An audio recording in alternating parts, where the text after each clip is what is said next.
The world is born today.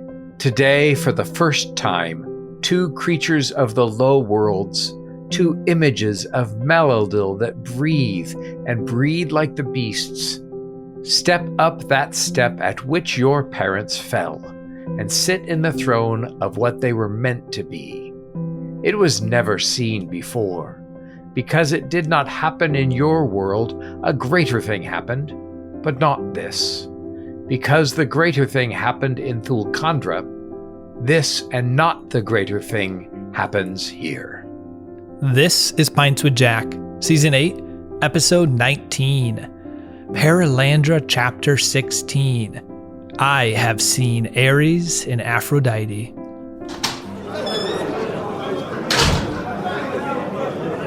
Welcome, friends, to Pints with Jack, your favorite C.S. Lewis podcast run by three Thulkandrians.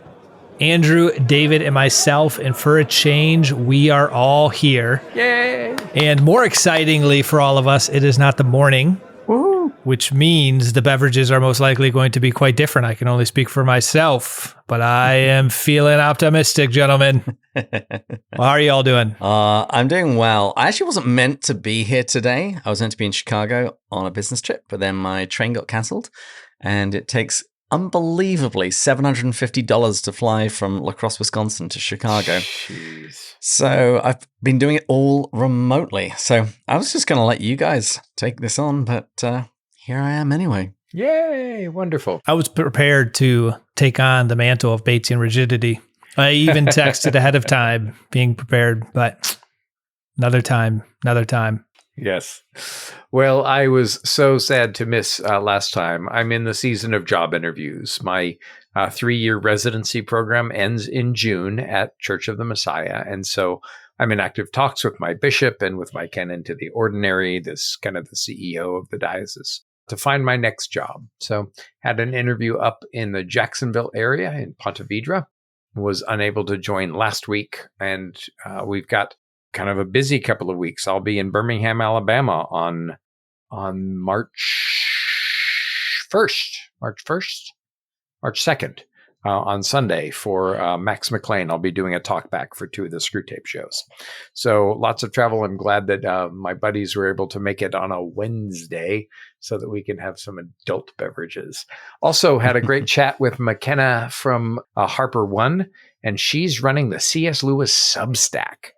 And I've got an article on Till We Have Faces coming out there, and she's doing some great stuff. So if you are a Substack person and are interested in C.S. Lewis, I highly recommend it.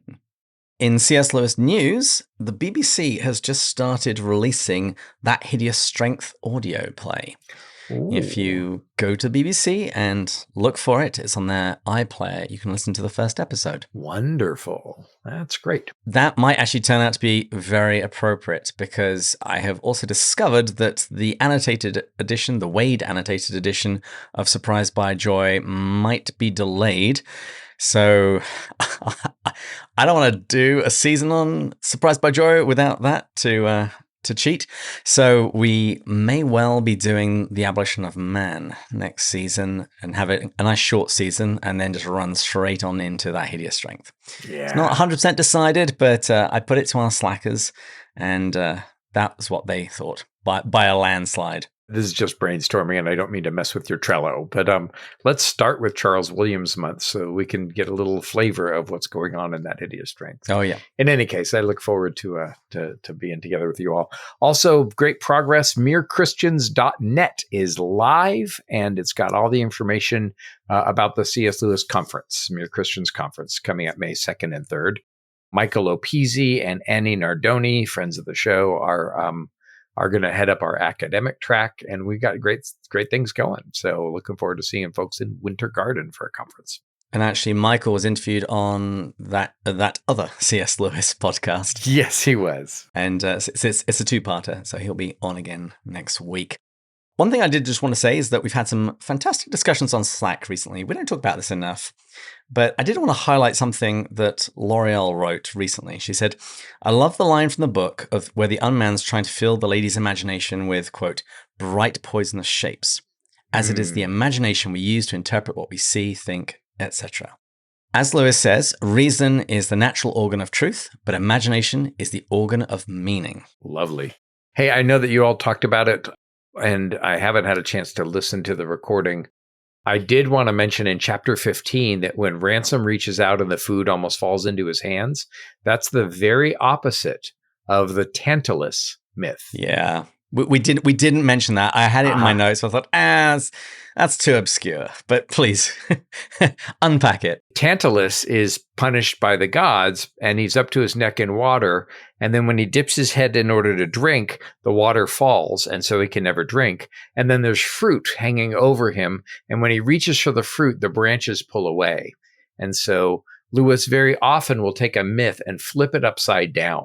And so what you see in Perelandra is Ransom being fed by the planet, but it's the opposite of the redemption of Tantalus. And I'm sure that you talked about Elijah, right? Oh, yeah. I definitely brought that in. We didn't actually. Okay. Well, Elijah, after his great victory over the prophets of Baal, is so tired and he runs away. He's chased by Jezebel. And he's tended to by the angels, and he just eats and drinks several times until he restores his strength. Because there's a journey he still has to go on. Absolutely. Much like you all saw. So thanks for carrying on without me and your flexibility. I missed you. We missed you too. Matt, do you have anything you want to chip in with? No, I've just been patiently waiting to be able to try my surprise beer. Okay.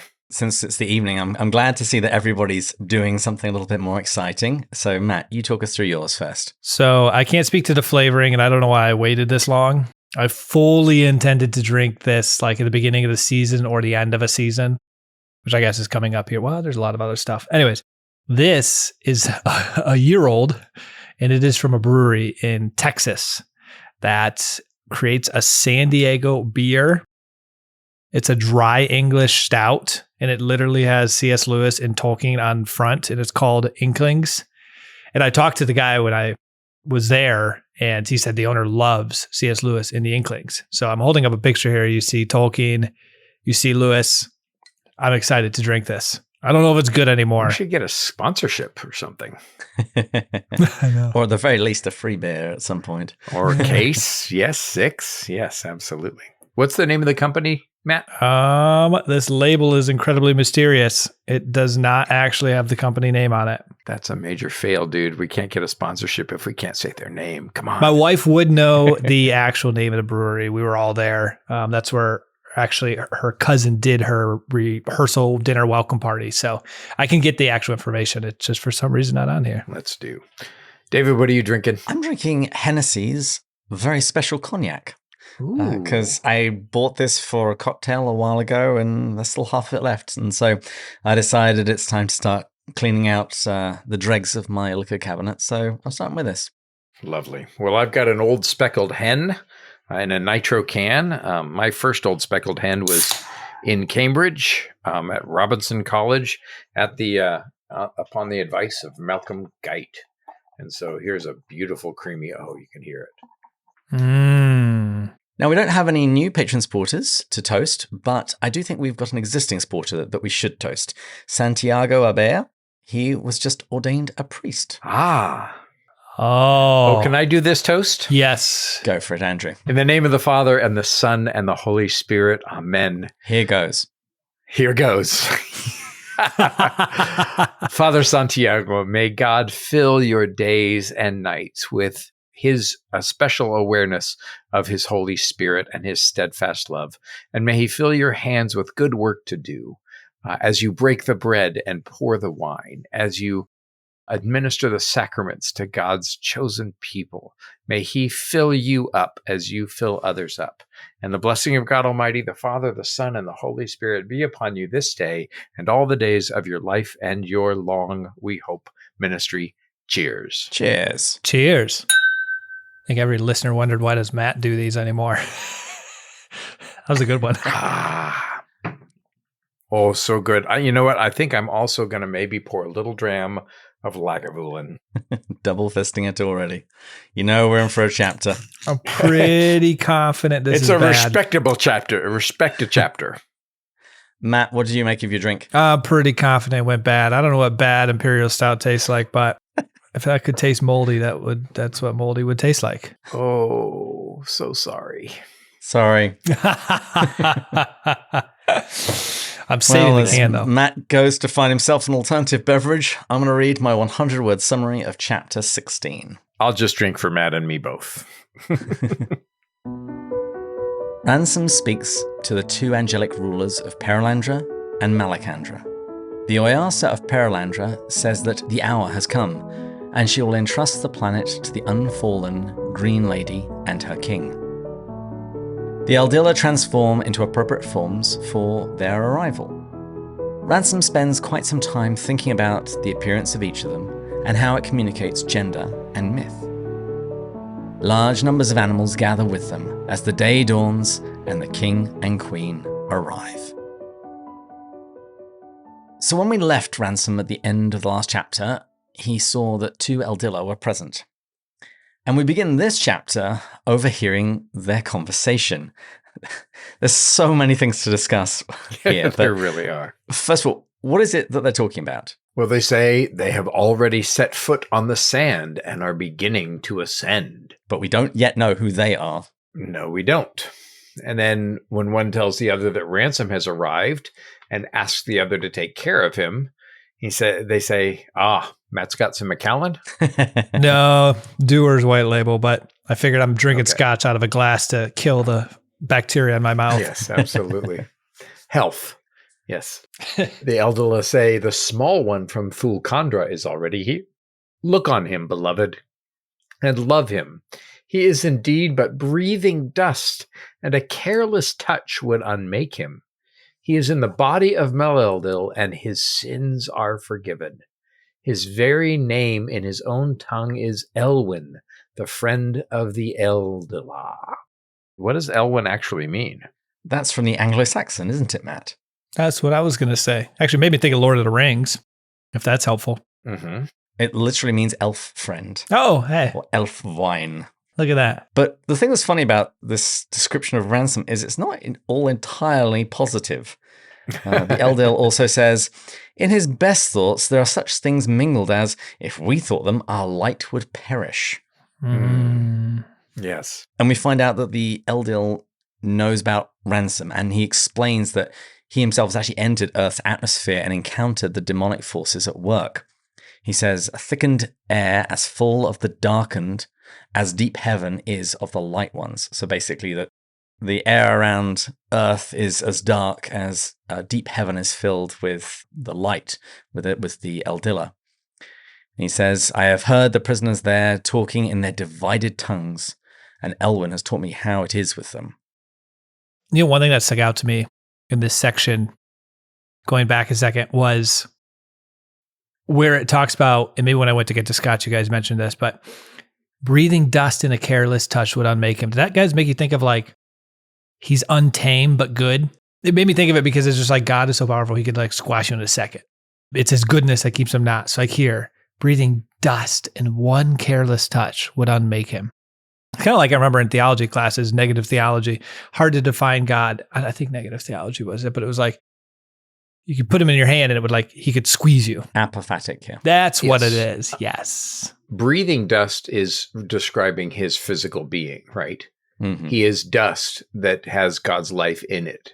So it's not that he's breathing in dust. It's that we are, as mortals, dust that breathe. Until dust he shall return. And I love that he says, he is in the body of Meleldil and his sins are forgiven. And gosh, I've just been thinking so much and teaching and preaching about that so much lately. It meets with such a response. Our sins are forgiven. Our past sins, of course, but also our current and our future sins. All of them are forgiven. And they're looking on, you know, they say that the angels long to look into the things of salvation. And so he's remarkable because he is in the form of breathing dust like Jesus was. And also we have experienced salvation in a way the angels never shall. Now, Ransom works out that one of them is the Oyasa of Malacandra. He's also here called the Archon of Mars. And the text actually explains a question which was brought up in Out of the Silent Planet regarding angelic speech, namely that it's not communicated to us in the same way human voices are, but we'll get more onto that later. Ransom then speaks up and he asks who this other Eldil is. So there's one that's the Eldil, the Oyarsa of Malacandra, but there's this other one. He says, who is it? Why is he surprised by the answer? Well, he calls him Oyarsa. When he meets Malacandra, he calls him Oyarsa, and the Oyarsa of Malacandra says, oh, no, I'm not Oyarsa, because we're on Perelandra, and Perelandra, which is the name of the angel, is Oyarsa, which is the title, right? And so just like Julius Caesar is a name and a title, or Jesus Christ is a name, Jesus, and a title, Messiah, Christ, so too Oyarsa Perelandra is the title, the ruler here, and the name. So we're learning so much about angelic physics and nomenclature here. And Perelandra, so the Oyarsa, they refer to themselves by their names of Malacandra and Perelandra. Perelandra explains that the Green Lady hadn't seen him until today, and other than through the planet itself. He says, they had not seen my face till today, except as they had seen it in the water and in the roof heaven, the islands, the caves, and the trees. Which is an echo of Romans 1 and 2, right? That God makes his presence known in creation, right? And so that's happening here as well. It sounds like a momentous day, doesn't it? Yes. And Perelandra says that she helped form this planet and has ruled it until now, but something's changing. I will say I love this section, by the way, with this changing, because it really describes a situation where everything was given to her, and it was like, blessed be he. This reminded me of St. Thomas more, by the way, if you've seen A Man for All Seasons. And it's like, the Lord giveth and the Lord taketh away. It talks about what was given and says, blessed be he. And then it says at the end, and today all this is taken from me. Blessed be he. And so it's like the completion of the arc of the journey of her with the planet. But Malacandra, the other Eldil, he doesn't think that Ransom's going to understand this correctly. He's going to assume that this is a bad thing. And he actually throws quite a lot of shade at humanity in this chapter. He doesn't think very highly of us. Well, I don't think very highly of us either. Have you been watching the news? I know, but as Chesterton says, you've got to be a patriot. You've got to support your own team, even on the basis of humanity. But yeah, Malacandra, he even notes that it's an odd thing that humans don't actually say what they're thinking. Sometimes that's a blessed relief. But anyway, but the funny thing is in this situation, Ransom actually does understand it correctly. He does understand why this is a good thing. So suck it, Malacandra. Ransom says, I think I understand, for one of Meleldil's sayers has told us. It is like when the children of a great house come to their full age. Then those who administered all their riches, and whom perhaps they have never seen, come and put all in their hands and give up their keys. And I think it's almost certain that here he's talking about Galatians chapter 4 and about the inheritance of children. Yeah, so there's a deliberate handoff, and he's seeing this progression. And it must be so strange because it appears that the angelic state doesn't change at all, and the human state changes quite a lot. And even salvation is progressive, and conversion and all the rest. It appears that the angels were given one choice one time, and they then stood by their choice.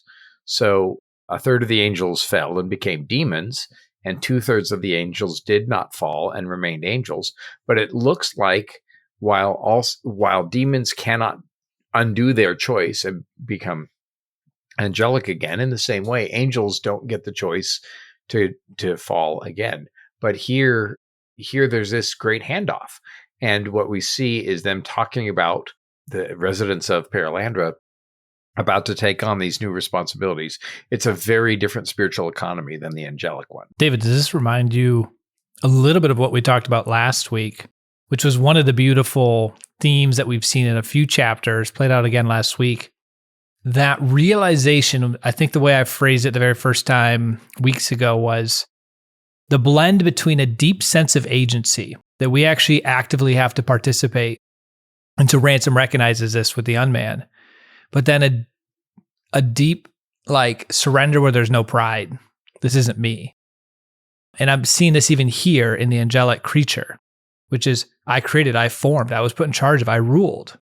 But then at the end it was taken away, blessed be he. So there was like an agency, I was participating. I mean, you could argue it sounds kind of cocky. I mean, it doesn't actually come across that way, but someone could actually state that. So it's like the angelic representation of this is also playing out again, that we have a role to play. There's nothing wrong with playing that role. We need to play that role. But then sometimes when the Lord takes that away, blessed be him. That's it. I mean, it's truly him through you, but you're still saying yes. It's a love, but it's not a possessive love. Yes. The angel is ready to give this up, much in the same way that parents want to nurture their children, but so that they can sort of send them forth from themselves. And that's actually quite a good comparison, because that's actually one that Perelandra herself gives regarding the singing animal that Ransom encountered. Yeah. Well, and Lewis says the same thing. Every teacher wants to be surpassed by his student, right? Mm-hmm. You raise them up in order to send them along, and you hope that they are better than you. And with regards to the singing animal, yeah, we find out that apparently their mothers don't produce milk, so they're instead nursed by another creature from another species. The text says, "She is great and beautiful and dumb. Till the young singing beast is weaned, it is among her whelps and is subject to her. But when it is grown, it becomes the most delicate and glorious of all the beasts and goes from her, and she wonders at its song." As I was reading the section, I got very strong Jungle Book vibes. Mowgli being raised by wolves, but then ultimately going back to the man village. Never guess what I've been reading night after night for the last couple of weeks. Ransom actually asked a very interesting question in response to that. Why would Malel set things up this way? And it does seem to be that there is a spiritual lesson to be learned, but Malacandra also says it's like asking why Maleldil made him.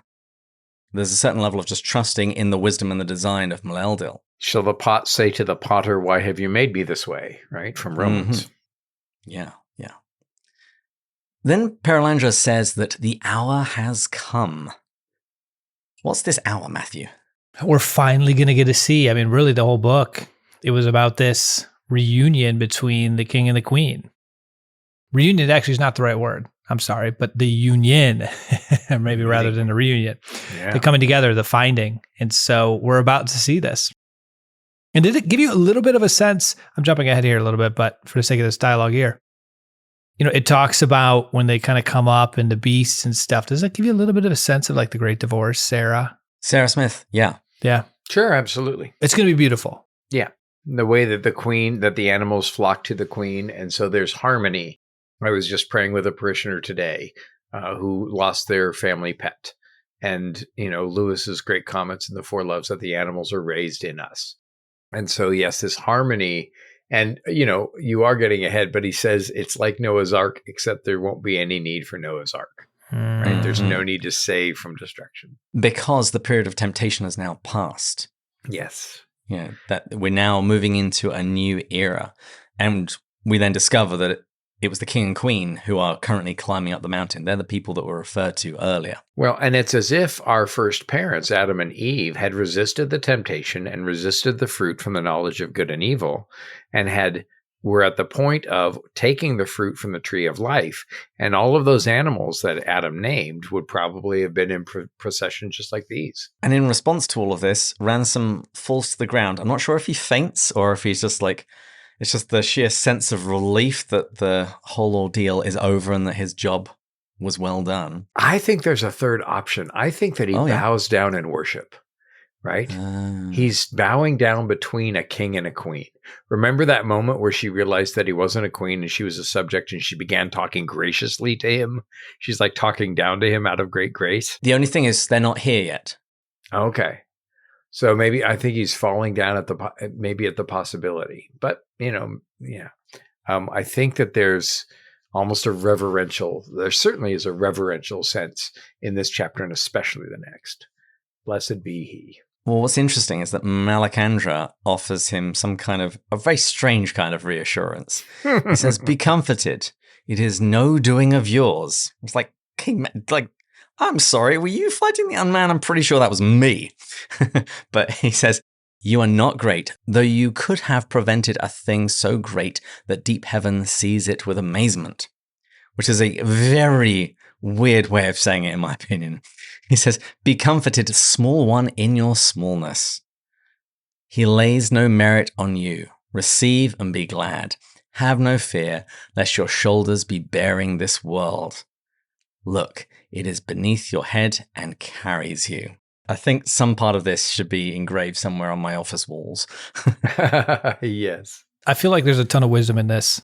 What do we think this is saying? I mean, you were just talking about the falling to the ground. I feel like this is supposed to somewhat answer that. Is this trying to say, be comforted, it is no doing to you? Like the falling to the ground is overwhelmed with like the weight that was on his shoulders. You know, when you're doing something and you're trying to do the Lord's will, there's all these stories. I'm thinking of this finance person that used to go into the streets and try to get people to go to confession. You talk to them and it's like you feel this big weight on your shoulders versus like recognizing, hey, you're an instrument, do what you need to do, but like the outcome's not your responsibility. Is that what's kind of happening here? He's feeling the weight and they're trying to say, hey, take this weight off, that none of this merit's applied to you. Yes, you're an instrument, but like chill. Or what do you think is being said in this paragraph? Because I feel like we could extract a little something from this. I think they're saying, don't think of yourself more highly than you ought. I mean, yes, he stood up and he fought Weston and he resisted and he protected and he has done this great thing. But, you know, as the text says, if you hadn't done that great thing, a greater thing would have been done. The other day I was out to lunch and my rector was on his day off and somebody came in needing money immediately and our office minister didn't have, you know, anything to give them. And when we got in the next day, they were very distressed. Oh, this person needed something. I didn't have it and you weren't there. And oh no, I hope they're okay. And my boss said something great. He said, well, Jesus just had somebody else to help them. Right? We weren't available, so Jesus obviously had someone else to fulfill their need. And in the same way, he's amazed, and yes, he did all this stuff, but he need not overestimate his importance. It actually makes me think of Luke 17:10. So you also, when you have done everything you were told to do, should say, we are unworthy servants. We've only done our duty. Yeah, duty. Absolutely. David, that there's nothing. I mean, that goes back to like season 1. I just pulled out an OG. With the king and queen arriving, the Eldil talk about changing their form into something more pleasing to honor the king and queen. Oh, I love this part. They try on a number of outfits. What are some of them? Well, I remember the second one really well before looking at my notes, which was the wheel. These were huge wheels, apparently. Echoes of Ezekiel. I actually found a reference to a Lewis letter where he admits his dependency on Ezekiel in this section. Ah, there you go. I also got a sense of like I'll let you guys fill in the gaps here, like a pillar of fire kind of thing, like a tornado of sheer monstrosities. There we go. That was the one with like Darting eyes pillars or something. filled with eyes, and then beaks and billowy masses of snow, and volleyed through cubes and hectagons into an infinite black void. I mean, even the suggestion of geometry would have horrified Lewis. Yeah, that's what really scared him. This is sort of drawing from Daniel and the Book of Revelation. But the third outfit they put on, they appear as giant humanoid figures. It says they were perhaps 30 feet high, they were burning white like white-hot iron.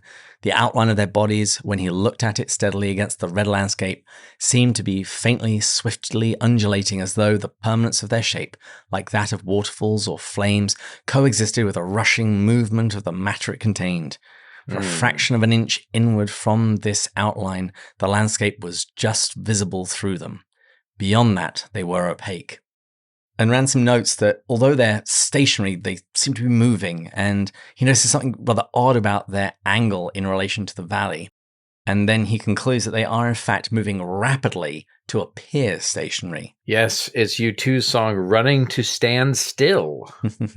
As a Mark Schultz song, Running Just to Catch Myself. Ah, there we go.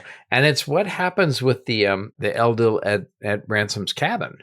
You know, Ransom's at the very beginning. And this is one of those things. This is one of the brilliances of Lewis that just impressed me then and continues to impress me, that he would think physically that they would, of course, have their hair streaming behind them because they were having to spin on axis like Venus was spinning, and they would have to circle the sun, and they would have to swirl as the solar system in the galaxy, and even the galaxy is moving around. And so there's this complex dance. And when we think that we're being still, we're not. We're moving really rapidly in a lot of different ways, and that Lewis would think to portray it that way. And then he also talks about perpendicularity, right? That they look like they're straight up, or they're straight up and down in a way that we can never be, because we're on a planet that's moving. So love this. I also got the sense, even though we have no idea what any of this would actually be like in reality, that he was just trying to communicate to some degree, like he does Mere Christianity. You have the square, but then you have a cube, and there's just things that we can't imagine based on the dimensionality and the space that we are occupying. And so there's just this mystery, this magnificent, beautiful, dynamic, pulsating mystery that we have no idea.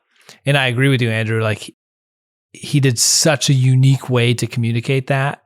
It was quite impressive.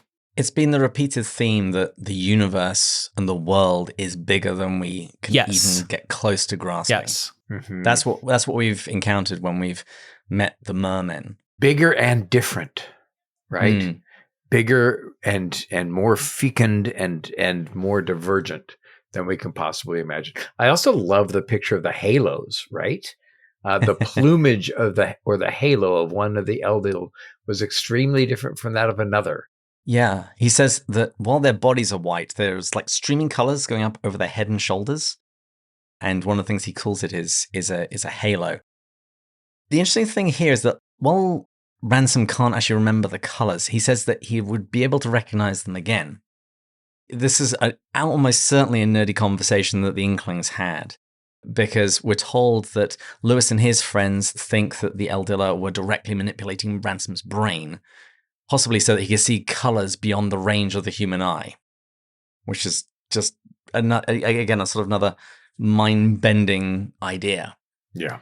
But with regards to this plumage, this halo, he also notes that it's different. So we've got two Eldila, and the Oyasa of Mars shone with cold and morning colors, a little metallic, pure, hard, and bracing.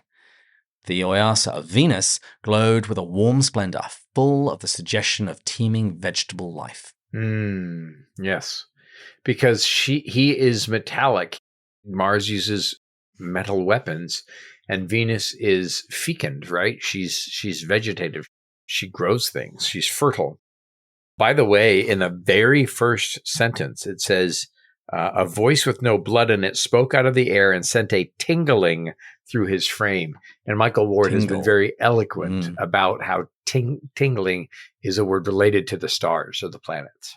Now, this next section I entitled, Now We Have Faces, because Ransom looks at their faces and he notes that these don't look anything like the popular artistic representations of angels, and that they seem to have this single, changeless expression, almost like they're statues. What does he make of it? The first thought that came to my mind from reading that was he trying to communicate sort of outside of time? The blend between when you're outside of time and you are fully yourself as God intended, there's like a changelessness to that versus us being in time. So that was the first thought that came to actually my mind when I read this, whether that was right or wrong.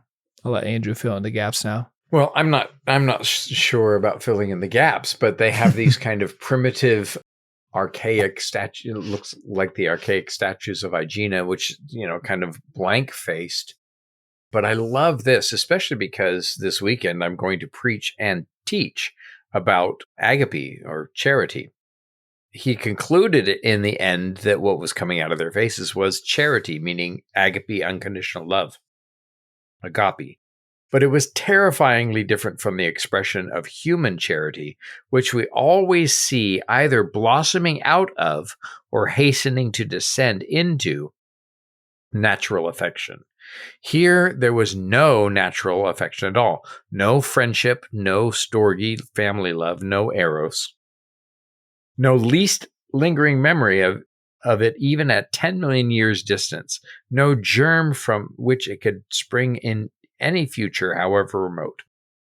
Pure, spiritual, intellectual love shot from their faces like barbed lightning. It was so unlike the love we experience that its expression could easily be mistaken for ferocity. Ah, so great. Really, Andrew?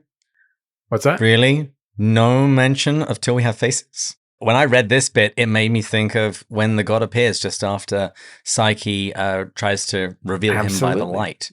Absolutely. I didn't want to beat the live horse because that horse is already winning the race. So why should I beat the live horse? And know that others would do it. Yes, he's always thinking about love, and he's always aiming towards love. In fact, that's one of the things in my Substack article. I talked about falling in love with Joy Davidman, and this compilation of Lewis's ideas about love is part of why, Lewis called it far and away my best book. And it's his best book.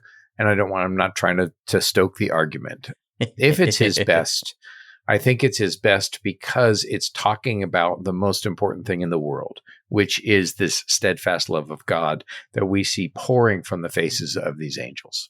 Now, the next section I called The Theology of the Bodies. In relation to Pope John Paul II's magnum opus on how our bodies reveal theology. And by the way, in Theology of the Body, Pope John Paul II quotes the four loves, which is the prose telling of Till We Have Faces.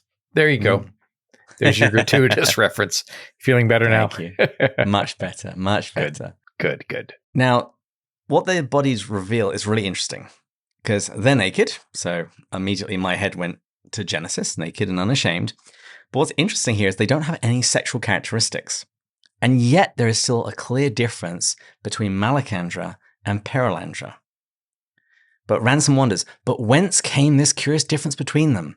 He found that he could point to no single feature wherein the difference resided, yet it was impossible to ignore.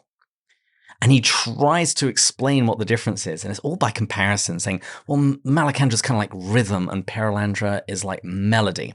And he also has some very weird detailed stuff about different kinds of poetry that I had to look up, and I'm still not sure I even still now get it. That was a very Inklings reference there, I'm sure. Yes. So between quantitative poetry and accentual poetry, it's all based around whether it's the syllable length or the syllable stress. And that's the difference between Greek and Latin poetry and modern poetry. I still don't quite understand it, but I think that's also kind of the point, because Ransom is trying to describe something that's very difficult to describe. Right. He says, well, I think Malacandra was holding a spear and Perelandra was holding her empty palms out to me. But this difficulty in trying to understand the difference between them, it really starts to shape Ransom's understanding of sex and gender. And this section is kind of wild, and we will. I've got a guest lined up. We're going to dig into this some more later. But what do you make of this section of the text? So Malacandra is the symbol of Mars, is a circle with a spear coming out of it, right? And that's the masculine symbol. The symbol of a female is a circle with a cross underneath it, and that's a mirror, right? And that's Venus's symbol. And he starts talking, I think, really interestingly about gender here. It could be a little controversial, but I think that we should dive in. What do you make of it, Matt? I mean, first, to be blunt, I was like, oh man, sex, gender, that sounds super political.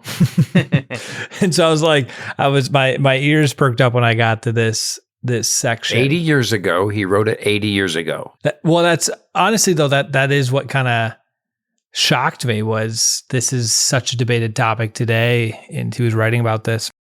I would say as I got through it, it made me think that what he was trying to communicate is he was communicating gender versus sex, masculine versus feminine, but he was essentially saying the way that we think of masculine and feminine isn't even remotely capturing the depth of what God had created between these two like types. Like at one point, I remember he was stating that we describe mountains as masculine as if the human version is based off of the mountain, where reality is like the human version that we describe it is like a small little subset of what is really meant by this depth of this reality. Like there's something so much greater beyond what we think of when we say masculine and feminine. Yeah, he approaches it like a philologist. So he asked the question, what is masculine about a mountain or feminine about certain trees? Yeah. And anyone that's learned multiple languages, it really starts messing with your head when an object is feminine in one language and masculine in another. And he presents a couple of theories that gender is based on the form of the word, and he dismisses that. And another theory is that gender is an imaginative extension of sex. He says our ancestors did not make mountains masculine because they projected male characteristics into them. He says the process was the reverse. And my bottom line in this is he seems to view sex and gender almost in platonic terms. The idea that there's something beyond our physical reality, which is male, masculine, and female, and that things in this world participate into them to varying degrees, much in the same way that Plato viewed the world of the forms as perfect, in which we sort of participate, our pale shadows of them. I will say this, this is more just an objective statement of my reading of C.S. Lewis, not trying to interject in the current modern political discourse around gender and sex. This came across, despite separating gender and biological sex, as more in support of traditional views of this when I came through it. Because the second I heard this distinction or read this distinction here, I started thinking about the modern discourse.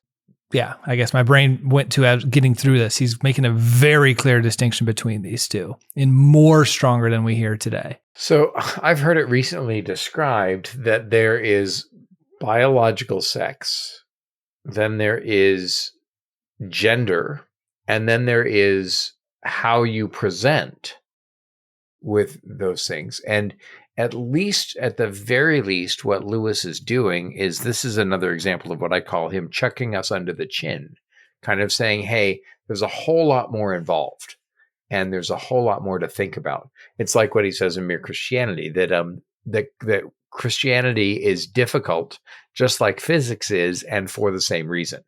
It's seeking to explain the universe. And so what he's saying is that there's a distinction between male and masculine, and the biological, and then the affective. I don't know. I think it's a much more nuanced way to think about it, and I think that we would do well to kind of think, hey, there are lots of different things going on here. I think it might make some of our dialogue with each other a little less nasty, and we could use that. Maybe the very final thing I'll say here, because I know we got to move on, is there some realities that we don't fully understand. And we're talking about this from like the human expression. There's something deeper. And we are just like the Plato shadow of something deeper. We're the Shadowlands still. Of course we are. Of course we are. That sense I fully got. Like I said, I've got a guess. We're going to dig into this some more later. But all of this discussion when he's looking at Malacandra and Perelandra, it leads him to consider the myths that have surrounded those planets. Because he says Malacandra seemed to him to have the look of one standing armed at the ramparts of his own remote archaic world in ceaseless vigilance. But the eyes of Perelandra opened, as it were, inward, as if they were the curtain's gateway to a world of waves and murmurings. Mars and Venus, Ares and Aphrodite, it starts making him wonder how it is that these myths have arisen on our planet, particularly since we've been in quarantine since the fall. What does that make you think, Andrew? Well, it's not altogether clear. And we also have to think about the myths being at much distant remove through the mind of human creators, through the fallen mind. And that's one of the things that I was having a conversation about our modern questions about sexuality and gender. And one of the things, and this is a fairly progressive person, and they said, one of the things that we fail to account for is that human sexuality, all sexuality is fallen, just like the rest of fallen man. And so what you see in Mars and Venus here are the Platonic ideals, I think, of Mars and Venus. And the way that they come to us through our filters is through many, many removes, and also through a fallenness throughout the centuries. So you've got the pagan ideas of Ares and Aphrodite. and that's like, Tolkien talks about the splintered light, and that the white light of the myth comes to the human mind like a prism. And so we get the creators who have themselves been inheritors of a fallen world, and it's not, it shouldn't be quite clear. And I'm so glad that Ransom gets to see them in their original form. To me, it actually came across as sort of clear. What this made me think of, was it Chesterton? And then a modern person, Lawrence Krauss. I remember seeing an interview. I'm kind of switching gears, but it's going to explain all of this, where modern day atheists would be like, look at religion and the creation of religion and how everyone has kind of said similar things, and people have just created these stories and these narratives of this God. And Chesterton was like, the fact that you have these individuals all coming to, well, albeit different expressions of this creation dynamic, doesn't point to this is a human invention. It points to there must be a God, because there's something planted in our hearts. There's some sort of like thing that we're tapping into. And so I got this sense from this section very much along that lines of like, if there's a creator, if there's this ultimate reality, if we were created by the creator of ultimate reality, even if we have little information, we're going to be sort of in tune with it. There's going to be some wavelength that we can tap into. Like, that's what this section made me think of, rightly or wrongly. Ransom views mythology as a result of this. I'm going to say, I didn't think it was a particularly clear explanation, but it seems to do something for him. But he describes he describes mythology as gleams of celestial strength and beauty falling on a jungle of filth and imbecility. And he's actually even rather embarrassed at the earthly perception of Mars and Venus when he gets to see the real thing. And I think in particular what he's got in mind here are all of the stories of the Greek and Roman gods doing horrible things to each other and to humans, all the various killing and infidelity, when he gets to see the real thing. But then Ransom has a doubt. Is he actually seeing the Eldilla as they really are? And I'm going to save everyone several pages. It's basically above his pay grade. It's above his comprehension. Yeah. Well, and remember that perception, that seeing clearly, is Lewis's great goal. And one of the things that he's showing here is that Ransom is limited by his own, as we see, by his own eyesight. His eyes can't even perceive the total spectrum of color. When he tries to describe the color, he can't really do it because we are so limited by what we can see. And that's the glory and the shame of all humans, that we have these souls that, can commune with God, and we have these forms of bodies that are the same form of the Son of Man, blessed be he, the Son of God. But we also are so limited in all that we can see. And yes, a touch from them would unmake us. I will say this section, I sort of disagreed with Lewis. My thinking was, so there's a key sentence here that I love. First of all, let me start with this. Only Maladale sees any creature as it really is.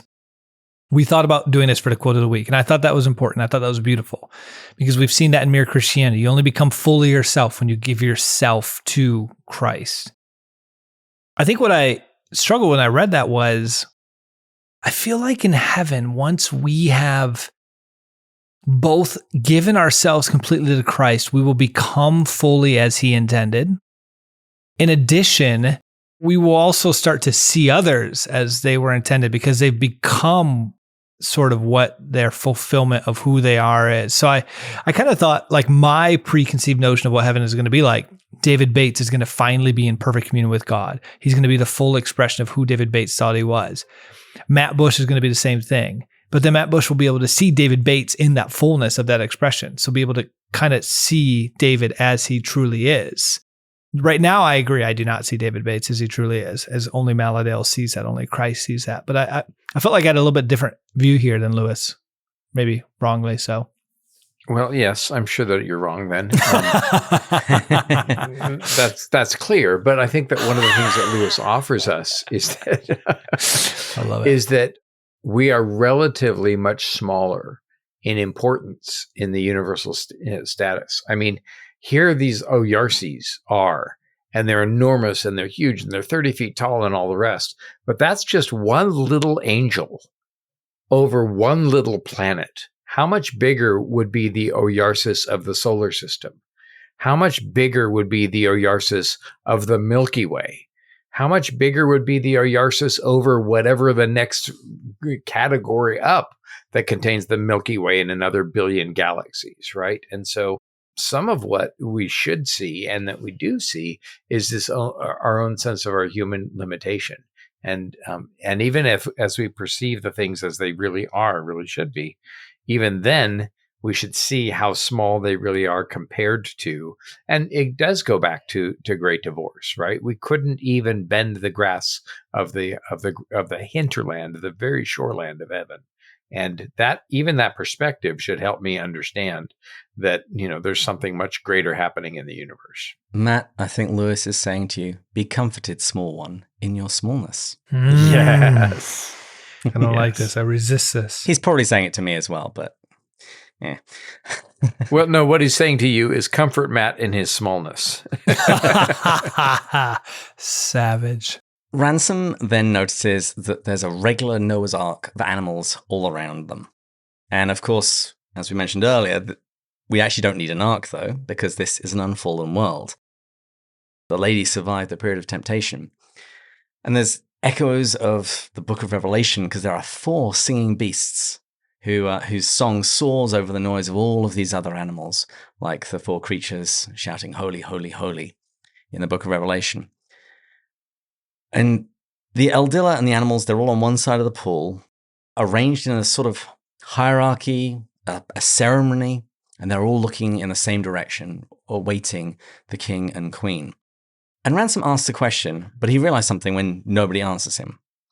Because he wants to know how the king and queen are going to be climbing up and down the mountain before nightfall. And this gets to a question that you asked a couple of episodes ago, Matt. Because he's assumed that they're on the fixed land that they previously visited. But the text says, somehow he knew perfectly well that this island had never been forbidden to them, and that the one purpose in forbidding the other had been to lead them to this, their destined throne. So they are now somewhere else, another land that was set apart for this purpose. What was my question I asked? You asked when he was climbing up through the caverns, it's like, is he now back on the fixed land? Ah, I got you. Yeah. But no, he ended up somewhere else, which also shows the providence of Meldil, blessed be he, because Ransom only ended up there because he was chasing the unman as he was fleeing. But what was happening is the unman was leading him to the coronation, effectively, of the king and queen. And then there is something like a sunrise, and then the king and queen arrive. And I know I've said this several times during this season, but this really is some of Lewis's most gorgeous prose. We totally should have left this for the quote of the week. Not giving a critique to the person that is responsible for choosing the quote of the week, but I would have voted for this. Let me read it. For as the light reached its perfection and settled itself, as it were, like a lord upon his throne, or like wine in a bowl, and filled the whole flowery cup of the mountaintop, every cranny with its purity, the holy thing, paradise itself in its 2 persons, paradise walking hand in hand, its 2 bodies shining in a light like emeralds, yet not themselves too bright to look at, came in sight in the cleft between between 2 peaks, and stood a moment with its male right hand lifted in regal, in pontificial benediction, and then walked down and stood on the far side of the water. And the gods kneeled and bowed their huge bodies before the small forms of that young king and queen. Yes. Hear, hear. You like that mostly because it refers to Pope Benedict. Absolutely. And I just want to throw in this kind of resolution and this hope that they have survived the temptation and that all was going to be good going forward. I like the fact that he mentions that there was no need of Noah's Ark, because Noah's Ark is separated by chapters from the fall in Eden.